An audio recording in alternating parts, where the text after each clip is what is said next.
Olá pessoal, meu nome é Aline, eu sou do canal Turno Extra e eu recebi esse convite da Liga das Mulheres Tabuleiristas para gravar esse vídeo aqui falando sobre o Dia da Consciência Negra. O convite, na verdade, ele não foi exatamente para gravar um vídeo, eu poderia fazer o conteúdo que eu quisesse e eu escolhi esse formato de vídeo que eu achei que seria mais prático e é o que eu mais tenho feito no canal ultimamente, né? Eu tenho trabalhado muito mais com vídeo do que com texto. Falando do Dia da Consciência Negra, tem um pouco aquele dilema de quando a gente fala do Dia da Mulher, né, também, ou de quando você vai fazer algum conteúdo voltado para qualquer outra minoria, né? Você sempre fica naquela de copo meio cheio, copo meio vazio, né? Porque a gente é educado a pensar dessa maneira binária e dualista, né? Sempre como se houvessem só dois caminhos e você tivesse que escolher um ou outro, né? Quando a realidade ela não funciona dessa forma, né? Então a gente pode sim olhar a questão tanto no aspecto de copo meio cheio e de copo meio vazio, né? Isso falando de uma forma alegórica, né? Porque se a gente for literal e formos pensar na questão de representatividade, a gente passou de um copo que só tinha um pinguinho d'água para um copo que agora tem um dedinho d'água, né? Mas é mais água do que tinha antes, então a gente tem motivos aí para ser positivos, para ficar felizes, porém não satisfeitos, porque muito mais precisa ser feito, muitos avanços ainda precisam ser feitos, né? A gente tá só aí no iniciozinho da caminhada, né? Eu tô no hobby desde 2013, né? E é o mesmo ano que eu comecei o canal Turno Extra, que começou apenas como um blog, né? Eu entrei no hobby, fiquei muito empolgada com tudo, aquele mundo de jogos e tudo mais. Eu queria dividir aquela experiência que eu tava tendo, eu queria me expressar de alguma forma. E aí o caminho que eu tive foi escrever, né? Muito depois surgiu o canal, né, no YouTube, que foi meio que uma demanda da galera que acompanhava o blog, tá? Por que você não faz o canal? Por que você não faz o canal? Na época que começou a pipocar canal. 2013 foi mais ou menos a época ali que começou o boom do board moderno aqui no nosso país, né? É a época que surgiu a Galápagos, que veio o Zombicide, joguei muito Zombicide. Talvez por isso seja um jogo que hoje em dia eu não gosto, mas eu joguei muito naquela época, né? Eu meio que tô nesse meio aí no hobby desde o início do boom da coisa, né? A princípio, a minha ideia com esse vídeo é fazer como se fosse uma trajetória minha, né, com a minha visão pessoal de como eu tenho visto essas questões de representatividade, da presença do negro e de como ele é representado nos jogos aí ao longo desses anos em que eu tô no meio, né? Uma visão bem pessoal, o que eu vou dar aqui, como eu sempre faço, né? Quando eu sempre falo de qualquer assunto no meu canal, é uma visão pessoal minha, né? Vai ser isso que eu vou fazer aqui, nesse vídeo. Quando eu entrei no hobby, em 2013, e comecei a frequentar os eventos, a primeira coisa que eu notei foi como os eventos todos eles eram concentrados nas áreas de maior poder aquisitivo da cidade, né? Eu moro no Rio de Janeiro e eu moro na zona norte do Rio de Janeiro, que é uma área com uma renda menor, né? De pessoas com poder aquisitivo menor, né? E os eventos eram todos centro, zona sul, que são áreas de poder aquisitivo mais elevado, né? A gente tem sempre aquele papo de que não, porque o hobby de board game é um hobby que é muito caro, não sei o quê, como se só a única possibilidade fosse comprar jogo de R$400, né? E não é bem assim, né? Mas vamos lá. E tem essa coisa do colecionismo, né? Porque jogador de board game, colecionador e não sei o quê e tal, né? Pode parecer que eu esteja cuspindo um pouquinho pra cima, né? Já que aqui atrás de mim vocês podem ver alguns dos jogos que eu tenho. E quem conhece o canal e meio que acompanha a minha coleção sabe que eu tenho bastante coisa. Mas ainda assim, tipo, pra fazer parte do hobby, pra poder jogar e tudo mais, você não precisa ter uma coleção gigantesca, gente. São coisas completamente diferentes. Mas enfim, voltando aqui ao assunto. Então a primeira coisa que eu percebi foi isso. Né? A gente tinha os eventos muito concentrados na Zona Sul, no centro, né? E quando começou a surgirem as lojas, sim, eu comecei no hobby antes de começarem a surgirem as lojas. As lojas vieram depois. Eu notei esse mesmo movimento, as lojas abrindo nesses locais, né? Então, meu primeiro incômodo, na verdade, não foi com a questão racial, né, de só ter gente branca, mas com essa questão socioeconômica. Mas vocês vão entender que as duas coisas estão relacionadas. Os eventos estarem muito concentrados em áreas nobres da cidade. Num segundo momento é que eu fui partir para a questão racial, né, de que os eventos só tem gente branca, e também de gênero, né, que os eventos só tem homens brancos, né? Você tem uma quantidade bem menor de mulheres, né? Na época que eu comecei, era muito, muito menor, né? Hoje em dia a gente ainda tem, aliás, ainda tem não, a gente já tem um movimento muito maior de mulheres participando, né? Seja nos eventos, como público, como jogadoras, seja organizando eventos, seja como donas de editoras, seja fazendo jogos, sabe? Ao longo desses anos eu pude ver todo esse movimento do crescimento das mulheres no hobby, né? Em todas as áreas. Só que muito, muito, muito, muito mais timidamente eu tenho visto o crescimento de pessoas negras participando do hobby, né? E a questão esse movimento, ele acontece de uma forma muito mais devagar, né? Durante muito tempo, a única outra pessoa negra que eu tinha como referência de pessoa do hobby e que estava sempre presente em tudo, né? Participando, porque assim, você tem as pessoas que jogam, mas as pessoas que jogam casualmente. Eu fiz um evento na Zona Norte do Rio de Janeiro, né? Um evento que durou durante muitos anos, fruto desse meu incômodo de só ter eventos na Zona Sul e no centro, né? E todo mundo pode jogar. Tipo, eu queria dividir isso que eu tinha descoberto, esse hobby legal, com outras pessoas, sabe? Com as pessoas que são do meu meio, do meu convívio. Então, eu comecei a fazer evento na Zona Norte, né? E quebrou muita coisa que as pessoas colocam de que, tipo, jogo X é pra público Y, não sei o quê. E você vê, quando você bota um evento assim aberto, e que não tem muito essa coisa de o que é pra quem, onde as pessoas são livres pra escolher o que elas quiserem jogar, e não tem ninguém colocando barreira, empecilho, limite nelas, tipo, elas escolhem os jogos mais diversos pra jogar. Então a gente tinha um público que era muito, muito variado, sabe? E as pessoas se interessam muito, e não só em jogar, mas se interessam em adquirir também, sabe? Por mais que elas tenham um poder aquisitivo menor, elas se interessam, entendeu? Não é que tipo, a pessoa não tem um poder aquisitivo alto, aquilo não é pra ela, sabe? Isso é um pensamento preconceituoso, entendeu? Você não precisa ter um grande poder aquisitivo para fazer parte do hobby, para se interessar em comprar jogos, em ter jogos. Acho que é um erro muito grande essa coisa do hobby ser muito limitado ainda ao colecionador, né? Ao cara que vai fazer aquela estante gigantesca de jogos. Mas enfim, voltando aqui ao ponto. Durante muitos anos, a minha única referência de pessoa negra no hobby era o Sanderson Virgulino. Né? O Sanderson Virgulino é um game designer, né? Ele lançou no ano passado, se eu não me engano, o primeiro jogo dele publicado por editora, né? Ele tá aí há muitos anos tentando o lugarzinho dele no sol, mas publicado mesmo, ele só conseguiu ano passado, que foi o Bushido, pela On The Table, né? E ele tem alguns outros contratos aí assinados e tal.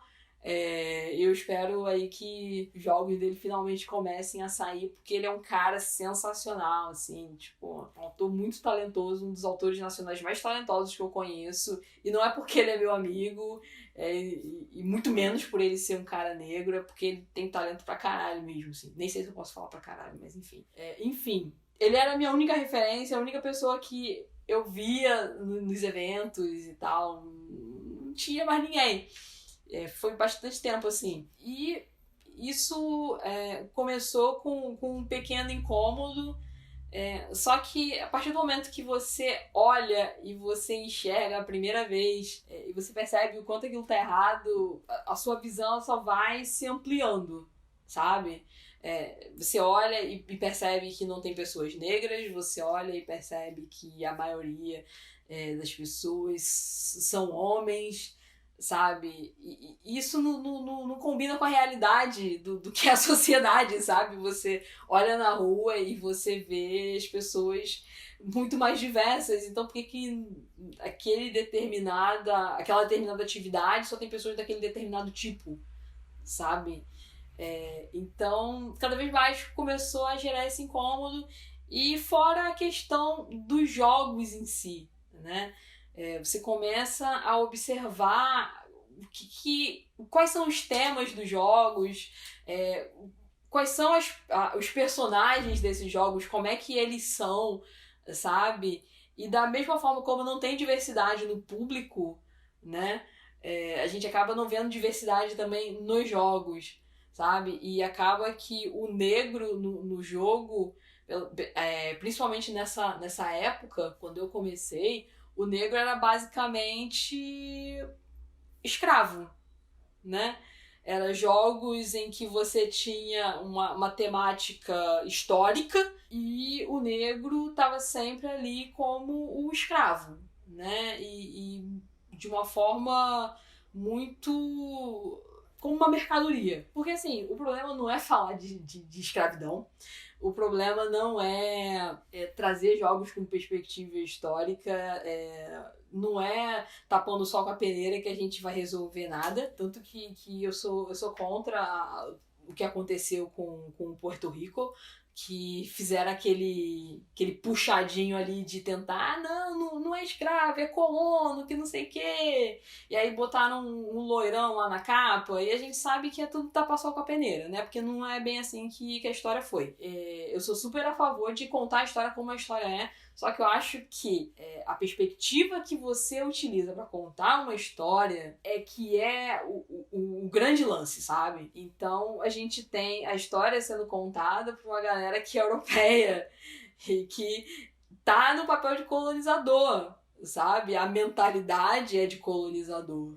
Então, tanto que se você for observar os temas dos jogos, você tem muito jogo de colonização, de exploração, de conquista, porque essa é a mentalidade deles, e é por isso que eu vejo como muito necessário a gente ter autores nacionais pensando sobre a nossa perspectiva e contando a história de uma outra maneira, né? Não é contando a história distorcendo a história, é contando a história por por uma outra visão, né? Mas calma que eu vou chegar lá. Então, quando apareceu um outro autor negro, eu fiquei extremamente feliz, assim, né? Tipo, depois de muito tempo, só tendo o Sanderson como referência, apareceu o Walter Bispo, né, do Quilombolas, e aí vai entrar nessa questão que eu tava falando de trazer uma outra perspectiva, né, pra questão da escravidão, né? Que não é que seja um tema proibido nem nada disso, mas é a forma como você trata. E o Walter Bispo, ele é autor do Quilombolas, que é um jogo fantástico, né, que traz essa questão da escravidão, dos escravizados, né, como o nome diz, ele traz essa questão do quilombo e tudo mais, mas com uma perspectiva que é completamente diferente, sabe, que não traz o negro escravizado como um objeto passivo dentro do jogo, né, as questões de protagonismo que a gente vem discutindo e debatendo, né? Um debate que ainda é bem novo no nosso meio, mas super necessário, né? Eu fiquei muito feliz esse ano por conta da Gen Con, né? A Gen Con abriu um espaço fantástico pra gente discutir essas questões, né? Eu conheci muita gente por conta da Gen Con, né? E participei de discussões muito boas, né? Parte dessas discussões, as discussões em que eu estava presente, estão no meu canal, mas você pode encontrar todas as outras discussões que tiveram, não só relativas à questão da representatividade negra, mas também da representatividade feminina, da representatividade LGBT. Tem um post lá no blog que traz um resumão de tudo isso, assim, onde você pode achar cada conteúdo desse. E foi muito legal esse espaço, porque antes disso a gente não tinha essa discussão. Pelo menos aqui no Brasil, a gente não tinha essa discussão, né? Tanto que eu comecei a fazer vídeos sobre consciência negra em 2018.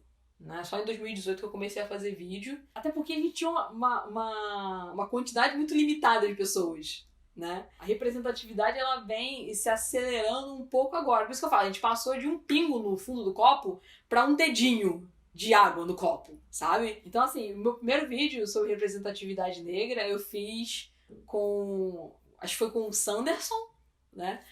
Com o Walter, que eu já conhecia nessa época, o Diego, que também tem um evento na Zona Norte do Rio de Janeiro, e aí a gente fez a nossa primeira discussão assim, sobre consciência negra, algo que eu nunca tinha visto em canal nenhum fazendo. Depois, em 2019, eu fiz novamente, né?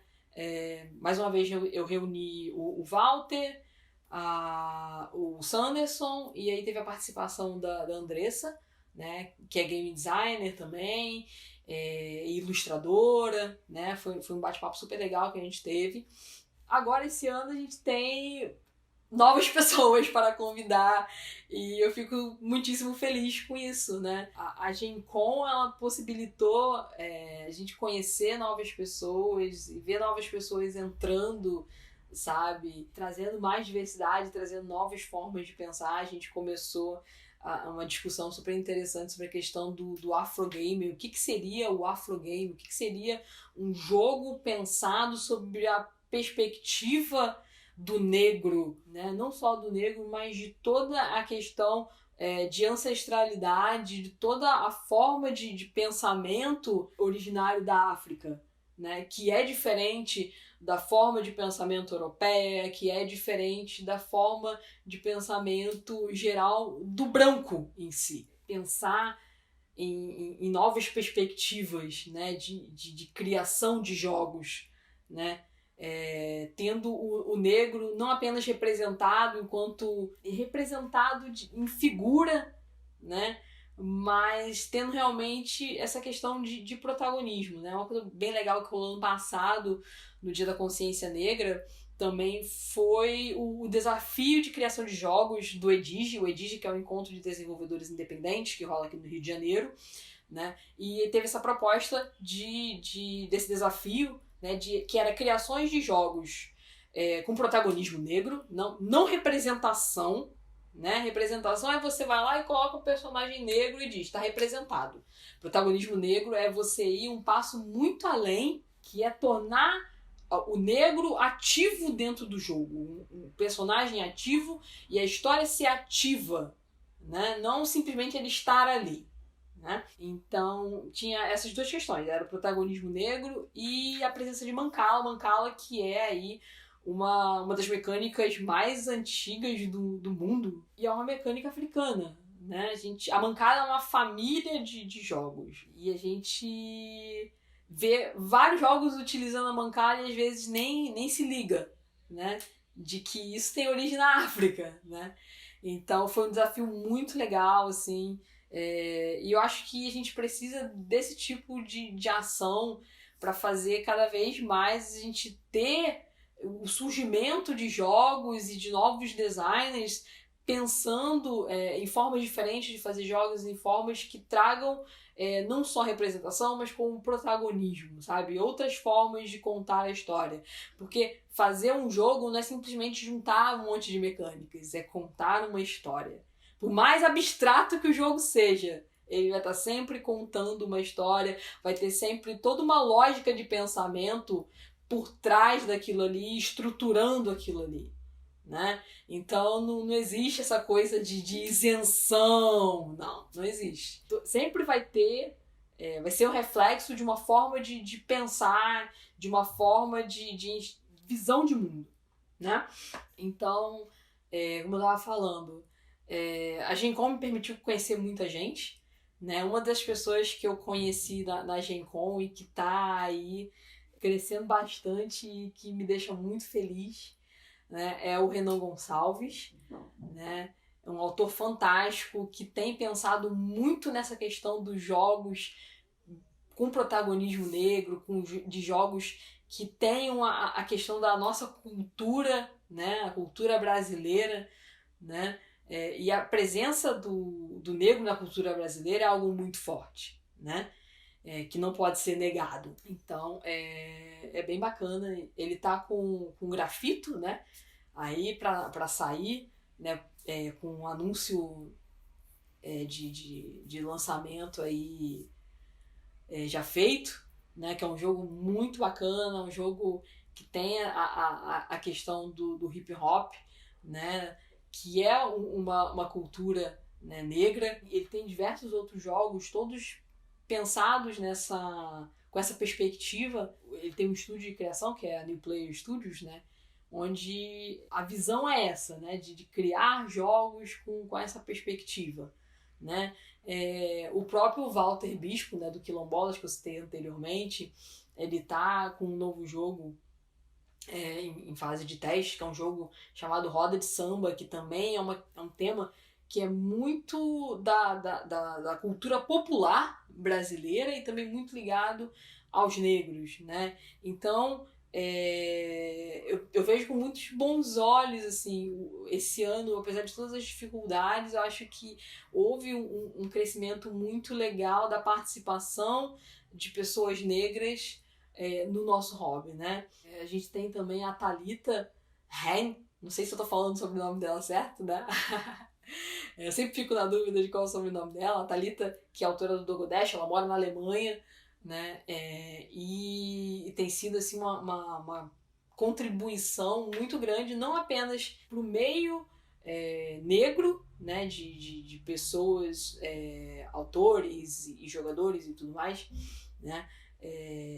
Não apenas também como mulher, mas como game designer no geral, porque ela traz uma perspectiva completamente diferente, já que ela está lá fora, ela está lá no centrão do mercado mundial, assim. Então é muito legal. E mesmo lá fora eu tenho conhecido mais iniciativas, né, de pessoas negras, e isso tem me deixado bastante feliz. O tipo de coisa que não chegava até mim alguns anos atrás, né? Não sei se não chegava por uma questão de desconhecimento meu, ou se não chegava por uma questão de realmente não existir, sabe? Mas o fato de estar chegando me deixa bastante contente. Então, assim, falta muito a ser feito, né? Como eu falei mais de uma vez nesse vídeo, vou voltar a repetir. Nós tínhamos uma gota de água no fundo do copo e agora a gente tem um dedinho de água, né? E para chegar até a metade do copo, ainda falta bastante, né? A gente tem uma desigualdade de representação, de protagonismo, de oportunidades gigantesca, né? Que é um reflexo da nossa sociedade, né? A nossa sociedade é desigual. As chances são completamente desiguais e o board game ele reflete isso, né? Mas a gente está aí, a gente está cada vez mais tendo a participação de pessoas, a gente está tendo cada vez mais a discussão sendo levantada, ainda que eu acho que de forma muito tímida, mas está sendo feito, né?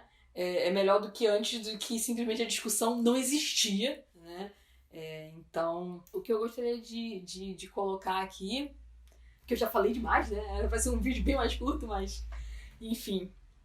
O que eu gostaria de colocar é o seguinte: ao entrar num ambiente, num evento, seja lá onde for, sabe, e olhar ao redor e só ver gente branca, não é normal, acho estranho, sabe?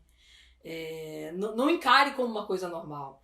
Ao olhar os game designers e só ver gente branca, sabe? A única referência de game designer internacional que a maioria das pessoas tem é o Eric Lang. A não assumir como algo normal, sabe?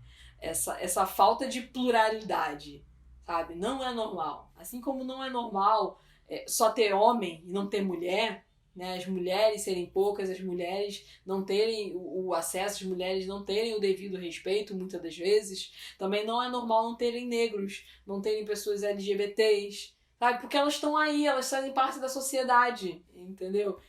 Então, tipo, não faz sentido uma atividade que essas pessoas não estão. Por que elas não estão? Porque elas não gostam, sabe? É um argumento e uma desculpa muito, muito fraca, né? E a mesma coisa pra gente pensar sobre a questão de como os jogos são pensados, como eles são feitos, os temas são escolhidos, sabe? Por que a gente tem uma temática que é sempre puxado pro europeu, pro americano, que faz sucesso lá fora, sabe? Muitas das vezes com jogos, se você não souber que o autor é brasileiro, você não sabe. Poderia ser um jogo gringo, sabe? Por que a gente não valoriza o que a gente tem? A gente tem uma cultura tão rica, né? Por que a gente não valoriza isso? E se a gente valorizasse mais a nossa cultura e investisse mais na nossa cultura, talvez a gente tivesse um público muito maior, né? Se a gente não se preocupasse tanto com o colecionador, com o hobbyista, com quem tem grana, sabe? E pensasse mais no público de uma forma geral, a gente poderia ter um alcance maior, né? As pessoas, elas podem não ter grana para ter uma coleção gigantesca, entendeu? Mas elas podem comprar um ou outro jogo, né? Pensa no tamanho da população brasileira, né? Se a gente tivesse a prática dos jogos de tabuleiro, dos jogos de cartas mais disseminada entre a população, se não fosse um negócio tão nichado. E eu acho que deixar de ser nichado, eu acho que alcançar uma população, um público maior, passa por quebrar com essas questões, passa por ter uma pluralidade maior, uma diversidade maior no nosso meio, passa por ter mais autores, sejam eles mulheres, negros, LGBTs, sabe? Autores que realmente representem a pluralidade da nossa população, assim como temáticas que estejam dentro da nossa cultura, temáticas que as pessoas olhem e se identifiquem, sabe? Que deem vontade de jogar, sabe? Então, assim, eu acho que são todas questões que estão muito presas umas às outras, né? E a gente não pode pensar nelas de forma separada, né? Então, gostaria de encerrar esse vídeo deixando esse pensamento, né? Esse pedido, né? De vamos olhar à nossa volta e vamos nos questionar, né? Não vamos aceitar com naturalidade essa falta de pluralidade tão grande que a gente ainda tem. E vamos procurar consumir as pessoas que têm feito, né? Os autores negros, as pessoas que produzem conteúdo puxando um pouco a brasa pra minha sardinha, né? Eu fiquei muito feliz quando eu conheci o Jogamana e eu descobri que a Nanda era negra, sabe? Tipo, aquela coisa assim que rola aquela identificação e você fica, não estou mais só, sabe? Eu sei que tem outras pessoas também, tem a menina também do BG das Minas também, sabe? E eu sonho um dia que você não fique extremamente feliz com isso, sabe? Que eu não precise ficar extremamente feliz com isso. De encontrar um novo produtor de conteúdo negro, de encontrar um novo game designer negro, que isso não seja um evento, mas que seja comum, sabe? E me parece, assim, que apesar de a gente estar avançando, ainda tá muito distante esse dia, sabe? Que seja comum, sabe? Que eu não fique extremamente extasiada, porque, meu Deus, estão fazendo um jogo sobre roda de samba, que legal, sabe? A gente precisa lutar para que isso seja comum. Que a gente não se impressione porque o game designer é negro, porque a temática é cultura brasileira, sabe? E a gente se impressione simplesmente porque é bom, sabe? Porque é bem feito, porque a pessoa tem talento, sabe? É isso. Como eu falei, era ser um vídeo curto, acabou ficando um vídeo gigantesco, mas tá aí dado o recado. Vamos procurar ser aí um pouquinho mais conscientes aí no nosso hobby e torná-lo um espaço mais plural, um espaço mais democrático, um espaço em que todos possam participar. Existem jogos caros, existem jogos baratos também, eu acho que todo mundo pode participar, né? Não tem essa de poder aquisitivo ou seja lá o que for, sabe? É uma diversão que é pra todo mundo, assim. Entendeu? Sem nenhum tipo de discriminação. A discriminação é feita pelas pessoas, né? O hobby em si, ele não tem nada de discriminatório ou segregatório. Segregatório. Ele tá aberto para todo mundo. Quem bota as barreiras são as pessoas. E se as pessoas botam as barreiras, cabe às pessoas retirarem as barreiras. Então, vamos cada um fazer a nossa parte e de pouquinho em pouquinho a gente vai aí enchendo a água desse copo aí chamado diversidade. É isso aí, pessoal. Valeu pela oportunidade. Espero que vocês tenham curtido aí essa pequena contribuição que eu tentei dar aí no Dia da Consciência Negra. Valeu!